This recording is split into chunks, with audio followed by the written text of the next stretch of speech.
నేను ఈరోజు రోడ్డు మీద ఒక అమ్మాయిని చూశాను. ఆ అమ్మాయిని వాళ్ళ ఫ్రెండ్స్ అందరూ బాడీ షేమింగ్ చేస్తున్నారు. ఎందుకు బ్రో ఇలా చేస్తున్నారు? మీ ఫ్రెండే కదా అంటే వాళ్ళందరూ కలిపి ఒకటే మాట అన్నారు. మా ఫ్రెండ్ మా ఇష్టం, మేము ఏదైనా చేస్తాం, నీకెందుకు బ్రో అన్నాను. అప్పుడు నాకు ఒకటే మాట అనిపించింది. ఒక మనిషిని బాడీ షేమింగ్ ఎలా చేస్తారా మీరు? ఆ?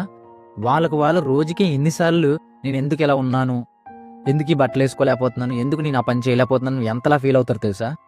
ఆ? నోటికి వచ్చింది కదా అని చెప్పి వాళ్ళ మొహం మీద వాళ్ళ వెనకాల మీరు నవ్వుకొని పంది లావుగున్నా ఏవి పడితే అవి అంటారు. బట్ అది చాలా హర్ట్ చేస్తుంది. అండ్ సెకండ్ థింగ్, ప్రతి ఒక్కరు కూడా లేజీగా కూర్చోడం వల్ల లావ్ అవ్వరు.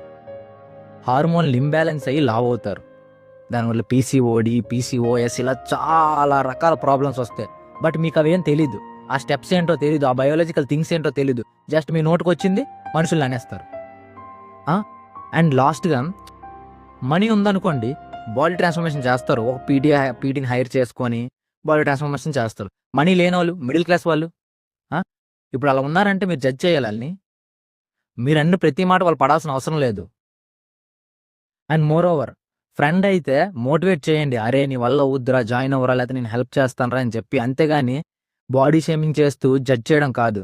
నాకు తెలిసి మీరు ఎప్పటికీ మారరు. ఇలానే బాడీ షేమింగ్ చేసుకొని బతికేస్తారు. హ్యాపీగా ఉండండి.